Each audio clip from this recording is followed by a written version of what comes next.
ভাই কত বাজে গান দিয়েছিল আমাদের খেলা দেখতাম না ভাই। এরপরে এই বেলা যাবে হ্যাঁ তুমি বুঝেননি দেশপ্রেমিক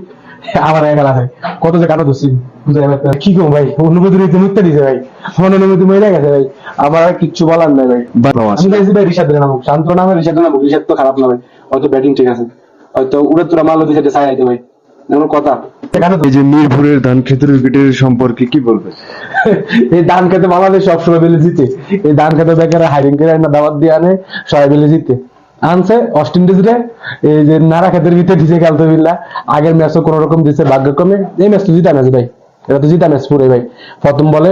হোয়াইট পাইছে তারপরে নো বল পাইছে এখান দিয়ে তো ফ্লাশ পয়েন্ট কয়টা দুইটা হোয়াইট একটা নো বল 3 রান থেকে এখানে চলে আসে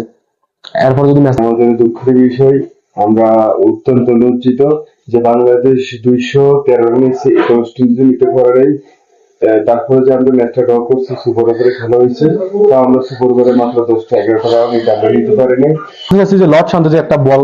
ফেটে লাগছে উনি কিন্তু এই বলটা হোয়াইট বার করতে পারতো উনি ইচ্ছে করলে এটা হোয়াইট হয় সাইফ হাসান এরপরে বলে হোয়াইট বার করছে দেখছেন হচ্ছে অভিজ্ঞ প্লেয়ার ভাই মাথা কিছু রাখতে হয় এই জায়গায় আমি মনে করি লর্ড শান্তের জায়গায় যদি আপনি রিশাদরে নামাইতেন রিশাদ কি খারাপ খেলে না